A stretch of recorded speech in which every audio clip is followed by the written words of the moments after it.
அதிருப்தியை தெரிவிக்கிறோன்னு இருக்காங்க. இது மிக தெளிவாக திரு ஜோசப் விஜய் தாவேகா ஆட்சிக்கு கொடுத்த மிகப்பெரிய ஸ்லாப்னு பார்க்குறேன். தாவேகாவிற்கு பெரம்பூர் வில்லிவாக்கத்திலலாம் பிரச்சாரத்துக்கு அனுமதி தரவில்லை என்று இவரே கம்ப்ளைண்ட், விஜய் அவர்களே கம்ப்ளைண்ட் கொடுத்துருக்காரு. ஆதவ் இவரை மத்திய அரசுக்கோ வேறு மாநிலத்துக்கோ மாற்றுங்கள்னு சொன்ன வீடியோக்களே இருக்குது. சார், இன்னொரு விஷயம் முக்கியமாக பரபரப்பாக பேசப்படுறது திருச்செந்தூர் சம்பவம். திருச்செந்தூர் கோயிலில் போயிட்டு அமைச்சர் போயிட்டு அங்கே இருப்பவர்களை கையும் களவுமாக பிடித்து தண்டனை வழங்கினார். இப்போ 450 கோடியை அவர் எப்படி 400 கோடியை என்ன செலவு பண்ணாங்க?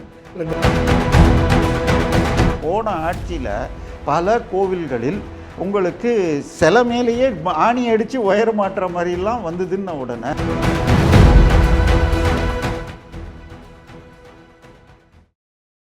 பை தி பீப்புள் நேயர்களுக்கு வணக்கம். பல்வேறு அரசியல், பொருளாதார, சமுதாய பிரச்சனை அரசக்கூடிய இந்த நிகழ்ச்சி இன்று நம்முடைய அரசியல் விமர்சகர் தேவப்பிரியன் வந்திருக்காங்க. வணக்கம் சார். வணக்கம் சார். இப்போது இந்த காவல்துறை அதிகாரிகள் பொறுப்பேற்புன்ற விஷயம் பார்க்கும்போது அருண் காத்திருப்போர் பட்டியலில் இருந்த அருண் அவர்கள் இப்போது லஞ்ச ஒழிப்புத்துறை இயக்குனராக நியமிக்கப்பட்டிருக்கிறார். இதற்கு பல்வேறு பகுதியிலிருந்து எதிர்ப்பு, சவுக்கு சங்கர் போன்றெல்லாம் பயங்கர எதிர்ப்பு தெரிவிச்சிருக்காங்க. ஏற்கனவே அவர் ஊழலில் புறையோடி போனவர். அது எப்படி அதே துறைக்கு அவரை போட்டிருப்பீங்க அப்படின்னு சொல்கிற மாதிரி கேள்விகள்லாம் இருக்குது. நீங்கள் எப்படி சார் பார்க்குறீங்க? இல்லை, நீங்கள் சவுக்கு சங்கர்லாம் விட்டுருங்க. தாவேகாவிற்கு பெரம்பூர் வில்லிவாக்கத்திலலாம் பிரச்சாரத்துக்கு அனுமதி தரவில்லை என்று இவரே கம்ப்ளைண்ட், விஜய் அவர்களே கம்ப்ளைண்ட் கொடுத்துருக்காரு. ஆதவ் இவரை மத்திய அரசுக்கோ வேறு மாநிலத்துக்கோ மாற்றுங்கள்னு சொன்ன வீடியோக்களே இருக்குது. இதை தாண்டி டிவிஎஸ்சி போன ஆட்சியிலேயே ஒரு 6 மாதத்துக்கு முன்னால் மணல் கடத்தலுக்கு எஃப்ஐஆர் போடணும்னு சொன்னதை போடாமல் டிவிஎஸ்சியாக ஹைகோர்ட்டில் வழக்கு நடந்துகிட்ருக்கு. அதுக்கப்புறம் ஒரு 3 மாதத்துக்கு முன்னாடி KN நேரு அவர்கள் பேரில் முதல்ல 25 35 லட்ச ரூபா வாங்கி கேஷ் ஃபார் ஜாப் ஸ்கேமுக்கு போடுங்கன்னு சொன்னது அது 5 மாதமாக வெளியில் வரல. ஆனால் இந்த லெட்டர் அனுப்பிச்சு 1 வாரத்தில் வந்துருச்சு. என்னன்னு சொன்னால் முதல் குடும்பத்துக்கும் நேருக்கும் ஏதோ சின்ன சின்ன இதுன்னு சொல்லிட்டு முதலமைச்சர் அனுமதியுடன் உதயநிதி ரசிகர் மன்ற தலைவர் தான் அதை லீக் பண்ணார். அதுக்கப்புறம் மேலும் 2 லெட்டர்கள், கேஷ் ஃபார் ஸ்கேமு, அதுக்கப்புறம் உங்களுக்கு பார்ட்டி ஃபண்டு, அதாவது கொடுக்குற எல்லா கான்ட்ராக்டருக்கும் 10% 12% கொடுக்கணும். அது மாத்திரம் இல்லை, 3 IAS அதிகாரிகள், 6 IPS அதிகாரிகள், ஐயா அடுத்த மாதம் இந்த டெண்டருக்கு இது பார்ட்டி ஃபண்டு போட வேண்டிய இடத்துல கொடுத்துட்டாரு, இவருக்கு அந்த டெண்டரை கொடுத்துடணுன்னு பல்வேறு நபர்கள் இன்க்ளூடிங் 9 IAS போட்ட சிண்டிகேட் மாதிரி. ஆமாம், இது எல்லாமே அதுவும் ப்ரூஃபோட அந்த பணம் பேங்க் எப்படி போட்டதுன்னு எல்லாமே எடுத்து கொடுத்து அடுத்ததாக டிரான்ஸ்ஃபருக்கு ஒரு 300 கோடி வாங்கினார். இந்த 3 FIR போடலை. செந்தில் பாலாஜி பேரில் உட்காந்து அவர் டிரான்ஸ்ஃபார்மரை 7 லட்ச ரூபா டிரான்ஸ்ஃபார்மரை 13 லட்ச ரூபாய்க்கு வாங்கினாருங்கிற விஷயத்தில் 400 கோடிங்கிறதுலையும் தப்பே பண்ணலை அப்படின்னு சொல்லி டிவிஎஸ்சியும் ஹோம் மினிஸ்ட்ரியும் ஸ்டாலினுக்கு கீழே இருக்கிற சட்டத்துறை அமைச்சர் சார்பாக ஏஜியும் பேசி 2 வருஷத்துக்கு முன்னாடியே ஆதாரத்தோடு கொடுத்துருக்காங்க கம்ப்ளைண்ட்டு. 2 வருஷமாக இழுத்துட்டீங்க, நான் தமிழ்நாடு போலீஸ் மேலே எனக்கு நம்பிக்கை இல்லை, சிபிஐ கொடுக்குறேன்னு உடனே அதுக்கும் உடனே 50 லட்ச ரூபா வாங்குகிற வக்கீலை வச்சு அப்பீலுக்கு போய் ஆட்சி கவுந்து போன பிறகு மாறணும்னு வந்திருக்கு. சரியா? இப்போ இந்த வழக்கையெல்லாம் உடனடியாக ஏற்கனவே லேட்டு போட வேண்டிய இடத்துல இவரை போட்டார்னா, இவர் போன ஆட்சி ஸ்டாலின் ஆட்சியை நடத்தியது ஸ்டாலின்னா அல்லது 4 அதிகாரிகளாங்கிறது எப்பயுமே உண்டு. இது நான் கூட சொல்லலை, உயர்நீதிமன்ற நீதிபதியே, அதாவது திலகவதி IPS மற்றும் வைரமுத்து வீடு கொடுக்கணுங்கிற கேஸ் போட்டப்ப இதை ஆட்சியை நடத்துவது IAS அதிகாரிகளா அப்படின்னே சொல்லி இது பண்ணாங்க. ஸோ இப்போ அவங்களோட அடுத்த நிலையில் இவர் இருந்தார், ரொம்ப நெருக்கமாக இருந்தாருங்கிறது தெரியும். சரி, எப்பயுமே இன்னைக்கு காலையில் பார்த்தா 40 IAS அதிகாரிகள் இன்க்ளூடிங் 14 பேரை டிரான்ஸ்ஃபர் பண்ணியிருக்காங்க. ஸோ ஆட்சியுடைய முக்கியமான ரகசியங்கள் எதிர்கட்சிக்கு போகக்கூடாதுன்னு பார்ப்பாங்க.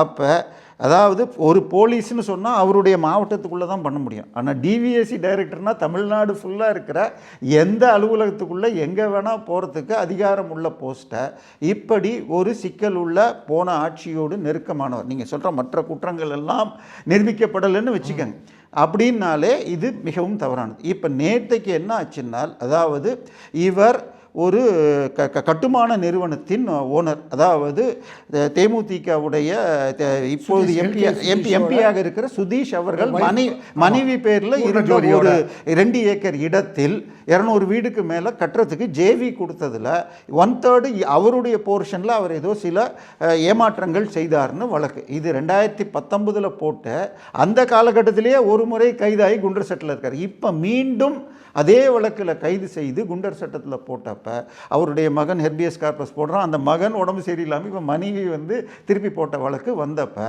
அவரையே நேரில் ஆஜராகுன்னு சொன்னால் இவர் அந்த பில்டிங்கில் ஏதோ பிரச்சனைன்னு அவங்கெல்லாம் அந்த வாங்கினவங்க கம்ப்ளைண்ட் கொடுக்குறாங்க. அதை தவிர இப்படி இருக்குது அப்படி இருக்குன்னு ஒரு பில்டப் கொடுத்துட்டு நான் 28 வருடமாக இங்கு பதவியில் வகிக்கிறேன், என்மேல் எந்த தவறான ரெக்கார்டும் கிடையாது, சில ஊடகங்கள் என்னை பற்றி தவறாக பேச. இப்போ இவர் ஒருவேளை இப்போ எல்கே சுதீஷ் போன்றவர்கள் கூட்டணிக்கு வர வேண்டும், தேமுதிக கூட்டணிக்கு வர வேண்டும் என்பதற்காக திமுக ஒருவேளை அருணை ஆப்ரேட் பண்ணி இது மாதிரி அவரை இந்த விஷயத்தில் பண்ண சொல்லியிருப்பாங்களோ?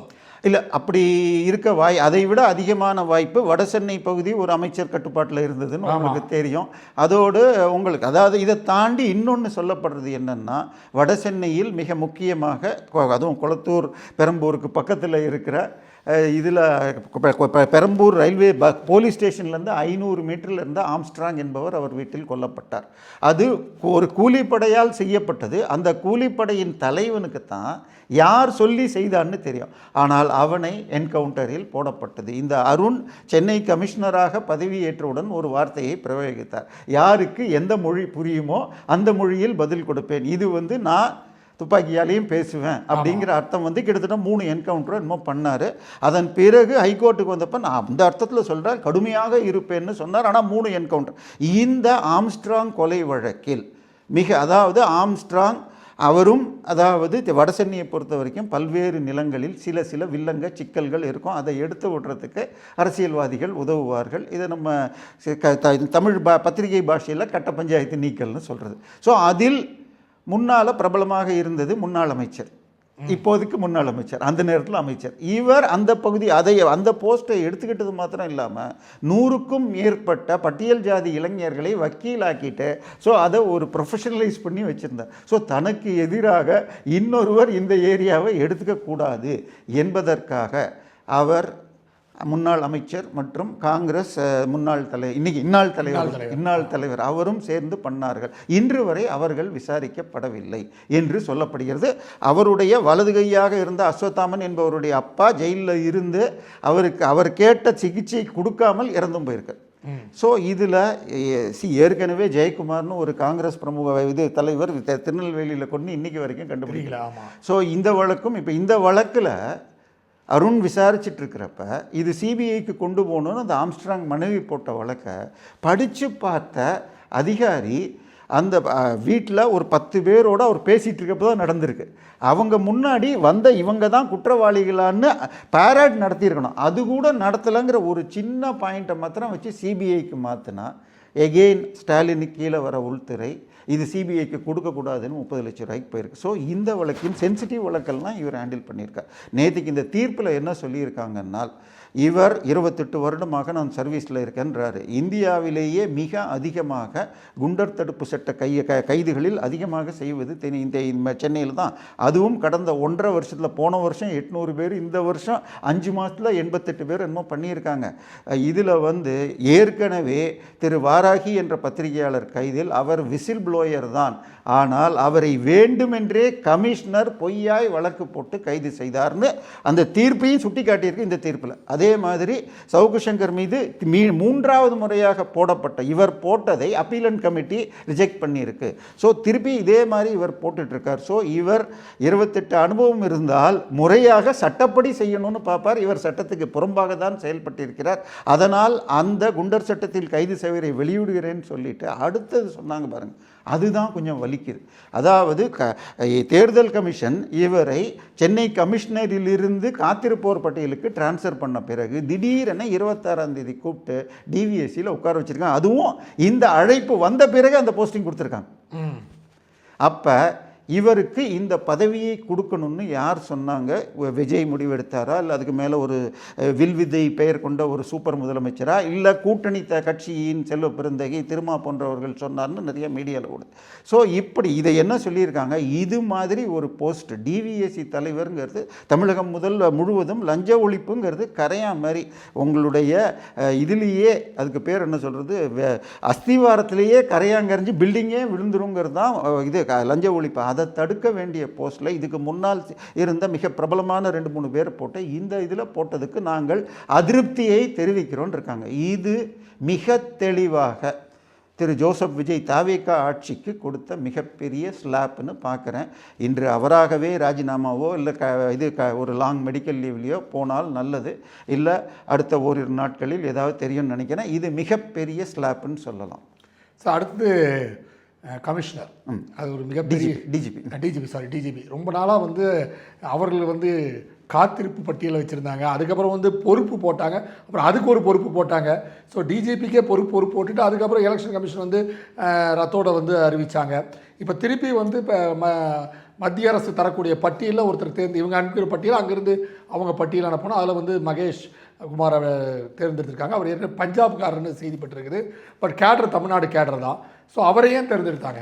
இல்லை, அதாவது ஆக்சுவலாக எங்கள் அப்பாவும் கவர்மெண்ட் சர்வெண்ட்டாக தான் இருந்தது. அவர்லாம் என்ன பண்ணுவார்னா 6 மாதத்துக்கு ஒரு தடவை செக் பண்ணிக்கிட்டே இருப்பார். தனக்கு முன்னாடி சீனியர்ஸு யாராவது ரிசைன் பண்ணிட்டோ வாலண்டியர் ரிட்டையர்மெண்ட் வாங்கிக்கிட்டோ இல்லை இப்போ வேறு எதாவது டெப்டேஷனில் போயிருந்தால் ப்ரமோஷன் எப்போ வரும்னு, அதாவது என்றைக்கு வேலைக்கு சேர்ந்தாங்களோ என்றைக்கு ஓய்வு பெறுவாங்கன்னு தெரியும். நடுவில் ஏதாவது இயற்கை காரணங்களால் மாறினாலே ஒழிய. ஸோ முன்னாள் டிஜிபி அன்னைக்கு இருந்தவர் என்னைக்கு ரிட்டையர் ஆகிறாங்கிறதுக்கு 3 மாதம் முன்னாடியே மத்திய இது சிவில் சப்ளைஸ் இது சிஎஸ்சியோட யூனியன் பப்ளிக் சர்வீஸ் கமிஷனோட சேர்ந்து 3 பேரை ஷார்ட் லிஸ்ட் பண்ணிவிட்டு அந்த 3 பேரில் ஒருத்தர் சிஎம் தனக்கு யார் தோதுவானவர்னு எடுக்கலாம். ஆனால் போன முறை இருந்து 3 மாதம் இருக்கிறதுக்கு முன்னாடி பண்ணாமல் நீங்கள் சொன்ன மாதிரி 8வது இடத்தில் இருந்தவரை பொறுப்பு டிஜிபின்னு போட்டு அவருக்கு உடல்நிலை போயின்னு அடுத்தவரை போட்டு இப்படி ஓட்டிக்கிட்டே இருந்தாங்க. இப்போ இந்த ஆட்சி வர்றதுக்கு முன்னாடி ஒரு லிஸ்ட்டு போச்சு. ஆனால் 8ஆம் தேதி அன்னைக்கு கூடுவதாக இருந்தது, ஆட்சி மாற்றம் வருவதுன்னு மாற்றி கிட்டத்தட்ட 12ஆம் தேதி வந்தது. திரு விஜய் அவர்கள் டெல்லி போகிறதுக்கு முன்னாடி நாள் அங்கே ஒரு 2 நாள் முன்னாடி நடந்ததுனால அவர் அங்கேயே சீஃப் செக்ரட்டரி இருந்தார். இப்போ இந்த லிஸ்ட்டில் பார்த்தா இவங்க 5 பேரை ஷார்ட் லிஸ்ட் பண்ணி இருந்தாங்களாம். இதற்கு முன்னால் 2 பெண்கள் இருந்தாங்க. அதில் ஒருவர் மிகவும் நேர்மைக்கு பெயர் பெற்றவர், இன்னொரு பெண் பட்டியல் ஜாதியைச் சேர்ந்தவர். ஆனால் 6 மாத சர்வீஸ் இந்த லேட் பண்ணதுனால போனதுனால அவங்களுக்கு போயிடுச்சு. இப்போ இருக்கிற சீனியாரிட்டியில் முதல் 2 பொசிஷனில் ராஜேஷ்குமாரும் திரு சந்தீப் சிங் ராத்தரும் 3வது இடத்தில் ஒரு தமிழர் வன்னிய பெருமாள் இருந்திருக்கார். 4வது இடத்துல இந்த மகேஷ்குமாரும் 5வது இடத்தில் வெங்கட்ராமன் பொறுப்பு டிஜிபியாக இருந்தவரும் இருந்திருக்காங்க. ஸோ இப்போ 3வது இடத்தில் இருந்த வன்னிய பெருமாளுக்கு கான்டாக்ட் சர்டிஃபிகேட் கொடுக்கவில்லை என்பதால் 4வது இருப்பவர் வந்துட்டார் நாங்கள். So union public service commission இவங்க கொடுத்த 4ல் 3வது ஆளுக்கு இந்த இப்போ போன ஆட்சி எண்டிலையா இந்த ஆட்சி மாற்றி தான் தெரியாது. தமிழர் இந்த 4 பேரில் 5 பேரில் தமிழர் அவர் ஒருத்தர் தான். முதல் 4ல் 3 பேர் மற்ற மாநில கேடர்ஸ் தமிழ்நாட்டை ரிஜிஸ்டர் பண்ணி வந்திருந்தாலும் நடுவில் இருந்த 3வது தமிழருக்கு அவருக்கு இன்னும் 2 வருஷம் சர்வீஸ் இருக்குது. அவருக்கு கான்டாக்ட் சர்டிஃபிகேட் கொடுக்காதனால 4வது இருந்தவரை போட்டிருக்காருங்கிறாங்க. இது ஏன் என்னன்னு தெரியல. பட் இவரும் சிறப்பான அதிகாரிங்கிறாங்க. இது என்னன்னா சீஃப் ஜஸ்டிஸ் ஆஃப் இந்தியாவுக்கு சட்டப்படியாக சீனியாரிட்டி மட்டுமே தான் கணக்கு. ஆனால் இந்த டிஜிபிங்கிறது தமிழ்நாட்டுக்கு 8 டிஜிபி உண்டு. ஆனால் சட்டம் ஒழுங்கு டிஜிபி தான் தமிழ்நாடு ஃபுல்லாக கண்ட்ரோல் பண்ணுறதுங்கிறதுனால அது ஒரு முக்கியமான போஸ்ட்டாக பார்க்கப்படுகிறது. அதுக்கு தற்போது இருக்கும் டிஜிபி ஓய்வு பெறுவதற்கு முன்னால் 3 மாதத்துக்கு முன்னாடி லிஸ்ட்டு போட்டு குறைந்தபட்சம் 6 மாதம் சர்வீஸ் இருந்தாலும் 2 வருஷத்துக்கு அவர் பணிபுரிஞ்சால் தான் ஒரு கண்ட்ரோலில் வர முடியும்னு அவருக்கு 2 எக்ஸ்டெண்டும் ஆகும். பட் இவருக்கு இப்போ வந்திருக்கிறவருக்கு நான் 6 வருஷம் சர்வீஸ் இருக்கான். ஸோ ஏற்கனவே 3 பேருக்கு சீனியாரிட்டி இருந்து தவறுதல்ங்கிறது இது மிகப்பெரிய, அதாவது உள்ளுக்குள்ளே வருத்தம் தரும். எனக்கு அப்புறம் 6 வருஷம் கழித்து 4 வருஷம் கழித்து வர்றவன் அவனுக்கு கொடுத்துட்டாங்கன்னு அங்கே மேலே வருத்தங்கள் வரலாம். ஆனாலும் திறமையான அதிகாரி, மேபி இவர் கடந்த சில வருடங்களாக தமிழ்நாட்டில் இல்லாததால் 2 முந்தைய கட்சிகளோடு தொடர்பு இல்லைன்னு கொடுத்துருக்கலாம். சரி, இவர் சிறப்பாக செயல்பட்டும், பட் ப்ரொசீஜரில் இந்த மாதிரி லேப்சஸ் செய்வது நல்லதில்லை. ஏன்னா அவங்களுக்கு ஒரு வருத்தம் இருக்கும். ஸோ அவங்க சரியாக செயல்படலன்னு வச்சுக்கோங்க, ஏதாவது ஒரு டம்மி போஸ்ட்டை வாங்கிக்கிட்டு ஓய்வு பெற்று போகிறது. திறமையான அதிகாரிகள், சந்தீப் சிங் ராத்தவரை பொறுத்த வரைக்கும் நல்ல திறமையான அதிகாரின்னு பேர் உண்டு. ஸோ இது தவிர்க்கப்பட்டிருக்கலாங்கிறதா என் பார்வை. மற்றபடி அவரும் ஒரு நல்ல அதிகாரின்னு சொல்கிறாங்க, நம்ம அவரை வாழ்த்துவோம். சார், இன்னொரு விஷயம் முக்கியமாக பரபரப்பாக பேசப்படுறது வந்து திருச்செந்தூர் சம்பவம். திருச்செந்தூர் கோயிலில் போயிட்டு அமைச்சர் போயிட்டு அங்கே இருப்பவர்களை வந்து கையும் களவுமாக பிடித்து தண்டனை வழங்கினார். இதில் திராவிட மாடல் அந்த அமைப்பை சேர்ந்தவர்கள் என்ன சொல்கிறாங்கன்னா, சார் வந்து அந்த பணத்தை வாங்கின அந்த அர்ச்சகர் ஐயப்பனை வந்து இவங்க மன்னிச்சு விட்டாங்க, ஆனால் மற்றவரை வந்து இவங்க தண்டனை கொடுத்துருக்காங்க. ஸோ இதுலேயும் வந்து ஜாதிய ரீதியாக செயல்பாடுகள்லாம் தெரிகிறது. அந்த ரமேஷ்ன்றவர் ஜாதிய ரீதியாக இந்த விஷயத்தில் செஞ்சுருக்காரு, அவரை வந்து மன்னிச்சு விட்டுருக்காரு அப்படின்ற செய்தியெல்லாம் வருது. இது எந்த அளவுக்கு உண்மை சார்? இல்லை, முதல்ல இதை வரவேற்கிறோம். அதாவது தவறு நடக்கிறதை சுட்டி காட்டுவதற்கு ஒரு குடிமகனுக்கும் உரிமை இருக்கிறது. என்ன பண்ணிட்டாங்க, போன ஆட்சியில் பல கோவில்களில் உங்களுக்கு சில மேலேயே ஆணி அடித்து ஒயர் மாட்டுற மாதிரிலாம் வந்ததுன்ன உடனே ஃபோனை எடுத்துகிட்டு போகக்கூடாதுன்ற. ஏன்னா ஃபோனில் யாராவது ரெக்கார்ட் பண்ணி போடுறாங்கங்கிறதுனால நானும் நீங்களும் செல்ஃபோன் எடுத்துகிட்டு போகக்கூடாது. அதே அமைச்சரோ நடிகரோ கட்சி தலைவரோ போனால் வீடியோக்கள் வருகிறது. ஸோ இப்போ நம்ம போய் இதை பண்ண முடியும். பட் நேற்றைக்கு ரமேஷ் போன வாரம் ஸ்ரீரங்கம் கோயிலில் போய் பிரசாத கடையில் போய் மேனுஃபேக்சரிங் டேட்டு போடணுன்னார். சார், சாமிக்கு பிரசாதம்னு சொன்னால் அதிகபட்சம் ஒரு குண்டால் தான் செய்வாங்க, மீதி எல்லாம் ஸ்வீட் ஸ்டாலு. அது கோயிலுக்குள்ளே வைக்கிறதே தப்பு. சரியா? இதை ஒரு வியாபாரமாக வர்த்தகமாக அது கிட்டத்தட்ட 1 கோடியிலேருந்து 2 கோடி ரூபா டர்ன் ஓவர் நடக்குது. எவ்வளோ கணக்கில் வருதுன்னா இது ஒரு நிமிஷம் கழித்து அடுத்து இந்த செய்தியை முடிச்சுட்டு அதுக்கு வரேன். ஸோ அதில் போய் என்றைக்கு தயாரிச்சது என்னெல்லாம் சார், அன்றைக்கி காலையில் சக்கரை பொங்கலோ லட்டுவோ கொடுத்தா வர்றவங்களுக்கு பிரசாதமாக அப்போ க்யூவில் நிற்கிறவங்களுக்கு கொடுக்குற வரைக்கும் தான் பிரசாதம். அது கடையில் விற்கிறதுக்கு பேர் அதை பார்த்தார். இப்போ நேற்றுக்கு இங்கே போயிட்டு இவரே போன பொழுது, சார் 1 நிமிஷத்தில் தரிசனம் பண்ணி வைக்கிறேன், ஆளுக்கு 5000 ரூபான்னு இவர் ஃப்ரெண்ட்ஸோடு 4 பேர் கொடுத்து பிடிச்சி கொடுத்தாருங்க. சார், அந்த ஐயப்பன் சம்பளம் வாங்குறவரான்னு நமக்கு தெரியல. ஏன்னா அந்த கோயிலை பொறுத்தவரை மூலவருக்கு செய்பவர்கள் போற்றி எனும் துளு பேசும் பிராமணர்கள் இருப்பாங்க. அதுக்கு அடுத்தது 2ஆம் நிலை வேறு இருக்காங்க. 3ஆம் நிலையில் திருச்செந்தர்களோ இன்னொரு பேரில் அவர்கள் பக்தர்களுக்கு இது பண்ணி வைக்கிறாங்க. இவங்க உள்ளூர் அந்த திருச்செந்தூர் மண்ணின் மைந்தர்கள், சிவபிராமணர்கள்னு நம்ம கல்வெட்டில் சொல்லும் அந்த பரம்பரையை சேர்ந்தவங்க. அவங்களுக்கு சம்பளமே கிடையாது, இது மாதிரி ஏதோ பண்ணுறது. ஆனால் முழுக்க ஹெச்ஆர்என்சியோடு சேர்ந்துக்கிட்டு தான் பண்ணுறது. ஸோ இதில் வர இந்த 1000 ரூபா வாங்கினாங்கன்னா அதில் 100-200 தான் அந்த அர்ச்சகருக்கு போகும்.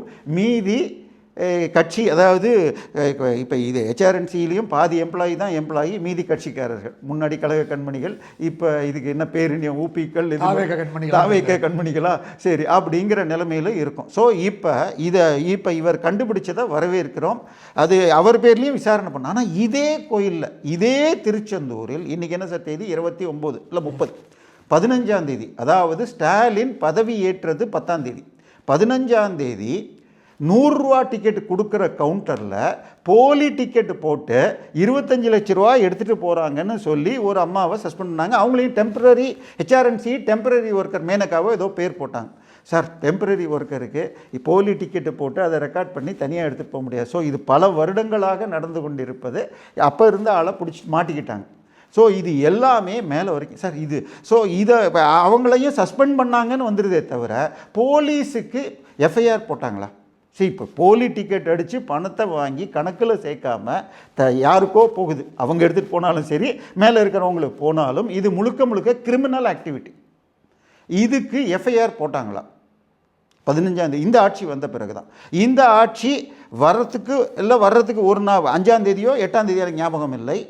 லட்டு ராமேஸ்வரம் கோயிலில் பிரசாத கடையில் லட்டு முன்னாடி கொஞ்சமாக வச்சுருக்காங்களா, பின்னாடி தனியாக வச்சுருக்காங்களா? முன்னாடி வச்சது மாத்திரம் பில்லு போட்டு கவர்மெண்ட் விற்றதாக கணக்கு காட்டப்படுகிறதாம். கணக்கு காட்டாமல் இருப்பது 3.4 கோடின்றாங்க. அவரை பிடிச்சி கைது, அதே மாதிரி சஸ்பெண்டுன்னு வந்துச்சு. முதல்ல பிரசாத கடையே நமக்கு உடன்பாடு இல்லைங்கிறது. இப்போ அதுக்கும் எஃப்ஐஆர் போட்டாங்களா? அதுக்கு என்ன பண்ணாங்க? அதாவது ராமேஸ்வரம் கோவிலில் என் நண்பர் யானை ராஜேந்திரன் போட்ட வழக்கில் போன வருஷம் நீதிமன்றம் ஒன்று சொல்லிச்சு சார், ஹெச்ஆர்என்சிஇ என்பது வசூல் ராஜா வேலையை மட்டுமே செய்கிறது. அப்படின்னு. அதாவது ராமேஸ்வரம் கோயிலுக்கு 92 துணை அர்ச்சகர் 28 துணை அர்ச்சகர்கள் வேணுமா. அங்கே இருக்கிறது 2 அர்ச்சகர்கள் மற்றும் 6 துணை அர்ச்சகர்கள். ஸோ அவங்களே சம்பளம் இல்லாமல் மற்றவங்கள போட்டு இந்த மாதிரி பண்ணுறாங்க. ஸோ அர்ச்சகர் சம்பளம் 125 ரூபாலேருந்து மதுராந்தகம் கோயிலில் நோ சம்பளம்னே அப்பாயின்ட் பண்ணுறாங்க. 100 ரூபாலேருந்து 2000 ரூபாய்க்கு மேலே கிடையாது.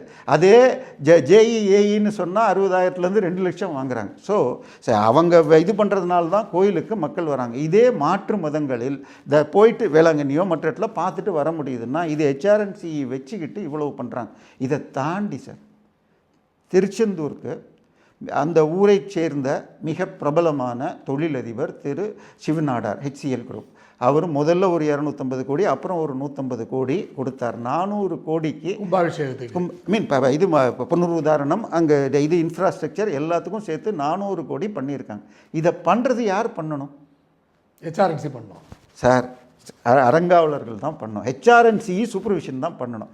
ஆனால் சரி, கும்பாபிஷேகம் நடந்து ஒரு வாரம் கழித்து மூலவருக்கு எய்தாப்பில் இருந்த துர்கை சன்னதி பக்கத்தில் ஒன்றும் பண்ணாமல் உடஞ்சிக்கு இன்னும் சிலை இருக்குதுன்னு சொல்லி செய்திகள் எல்லா பத்திரிகையிலையும் வந்துச்சு. அந்த அரங்காவலர் குழு தலைவர் யார் தெரியுமா சார்? நம்ம எலெக்ஷன் ஒரு அனௌன்ஸ் பண்ண பிறகு சென்னையில் திரு சேகர் பாபுவுடைய மகன்கள் வீடுகள் மற்றும் அவருடைய பார்ட்னர்கள் அலுவலகம் வீடுகளில் ரெய்டுன்னு வந்துச்சு. S Growth Alliance Limited Partnership LLP அப்படிங்கிற கம்பெனியில் அருள்முருகன் என்ற பார்ட்னருடைய வீட்டில் ரெய்டு, அலுவலகத்துலேயும் ரெய்டு. அவர் யாருன்னு பார்த்தா அவர் தான் திருச்செந்தூர் அரங்காவலர் குழு தலைவர். அப்போ 2012 இவங்க பார்ட்னர். இப்போ இதையெல்லாம் ஹெச்ஆர்என்சி பார்க்கணுமா? இப்போ 450 கோடியை அவர் எப்படி 400 கோடியை என்ன செலவு பண்ணாங்க? இல்லைங்க, திருச்செந்தூர் விஷயம்னு பார்த்தோன்னா அது எப்பவுமே ஒரு பரபரப்பாக பேசப்படுது.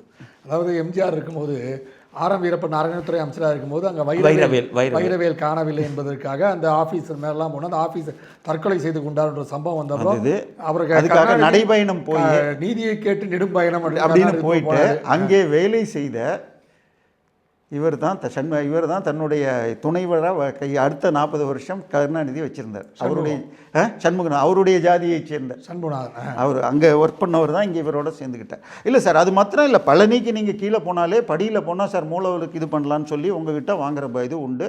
நீங்கள் மேல்மலையனூர் இதில் பிராமணர்கள்னு எடுத்துக்கிறாங்கன்னா மேல்மலையனூர் கோவில் பூசாரிகள் பிராமணர்கள் கிடையாது. என்னுடைய குலதெய்வ கோவில் இது சிறுவாச்சூருக்கு கிடையாது. சிறுவாச்சூரில் பெரிய அளவில் இது மாதிரி நடக்காது. பட் மேல்மலையனூரில் போனீங்கன்னா நீங்கள் தரிசனத்துக்கு முன்னாடி பல டவுட்ஸை பார்க்க முடியும். ஸோ இந்த மாதிரி கட்டுப்பாடுகளை சரி பண்ணணும்னா எளிதாக தரிசனத்தை ஏற்பாடு பண்ண வேண்டியது. அதான் சொல்கிறேன் சார், ஹெச்ஆர்என்சியுடைய வேலையே பக்தர்கள் தரிசனம் பண்ணிட்டு போகிறதுக்கு இடையூறு இல்லையா, அரங்காவலர்கள் ஒழுங்காக செய்கிறாங்கிறது தான். இதெல்லாம் தாண்டி சார் இப்போ யார் ஹெச்ஆர்என்சி துறைக்கு இவராக போட்டிருக்காங்க கமிஷனராக? குமாரகுருவன். அவர் ஏற்கனவே இருந்த பொழுதே சில குற்றங்கள் அவர் பேரில் இருந்தது. பல தீர்ப்புகள் இதுக்கு எதிர்த்தாப்பில் வந்தது. அதன் பிறகு அவர் எங்கே போய் ஒர்க் பண்ணார்னா அதே சேகர் பாபுவுடைய சென்னை கார்ப்பரேஷன் கமிஷனராக இருந்தார். அந்த காலகட்டத்தில் கக்கூஸ் ஊழல் ஒரு 1400 கோடி. சார், சென்னை கார்ப்பரேஷனுக்கு காசு இல்லைங்கிறாங்க. இப்போ நீங்கள் 2 வீலர் வச்சு பார்க்கிங் பண்ணுறீங்கள, இந்த பார்க்கிங்க்கு முறையாக ஒழுங்காக டிக்கெட்டு போட்டு பண்ணினால் ஒரு நாளைக்கு 1 கோடி, வீக்கெண்டில் 2 கோடிங்கிற மாதிரி வருஷத்துக்கு 500 கோடி வரணும். கடந்த 4 வருஷமாக சரியாக வரலன்னு டெண்டரே விடாமல் ஒரு என்ஜிஓ கொடுத்தாரு. அது சட்டவிரோதம் என்று டைம்ஸ் ஆஃப் இந்தியா காட்டின பிறகு இது வரைக்கும் ஆளே போடாமல் கிட்டத்தட்ட ஒரு வாரத்துக்கு 10 கோடி வராமல் போயிட்டுருக்கு. அந்த பொறுப்பில் இருந்தவர் இப்போ இங்கே போட்டிருக்காங்க. ஸோ அடுத்தது இது டெண்டர் ஒன்று பப்ளிஷ் பண்ணுறாங்க. போய் நம்ம கான்ட்ராக்டர்ஸ்லாம் போய் வாங்குறாங்க. இந்த வேலையை எடுத்து நம்ம செஞ்சால் நமக்கு ஏதோ கிடைக்கும். சார், இந்த வேலையெல்லாம் ஏற்கனவே பண்ணி முடிச்சாச்சு ரெகுலரைஸ் பண்ணுறதுக்காக அப்படின்னு ஒரு 15 டெண்டரை பற்றி இந்தியன் எக்ஸ்பிரஸில் வந்தது. ஸோ இப்படிப்பட்டவரை அவர் ஹெச்ஆர்என்சி மாத்திரம் இல்லை, வணிக வரித்துறை பத்திரப்பதிவு 3க்கும் அவரே தான். ஏன் சார் வேறு ஆட்களே இல்லையா? ஸோ இது இவர் ஹெச்ஆர்என்சியிலேருந்து வெளியில் போனப்பையும் இவருக்கு ஸ்பெஷல் ஆஃபீஸர்னு அதை பார்த்துக்கிட்டார். அதாவது இவர் சேகர் பாபுவோடு நெருக்கமாக இருப்பார். இவர் பேரில் அங்கே இருந்த வரைக்கும் தனிப்பட்ட விதத்தில் பெரிய குற்றச்சாட்டுகள் இல்லை. ஆனால் கார்ப்பரேஷனில் போன பிறகு இவர் மனைவி பேரில் 100 கோடி டெண்டர் எடுத்ததாகவும் ஒரு குற்றச்சாட்டு இருக்குது. ஸோ இப்படிப்பட்டவர்களையே போடுறாங்கன்னா சார், அதுக்கு இப்போ இந்த ஆட்சி வந்த பிறகு 4 நாள் முன்னாடி கோயில் புனரமைப்பு வேலைகளில் இந்த இன்ஜினியர்ஸ் எவ்வளோ அப்ரூவ் பண்ணலான்னு டபுளாக இன்க்ரீஸ் பண்ணியிருக்காரு. சார், இதெல்லாம் நீங்கள் ஏன் சார் பண்ணுறீங்க?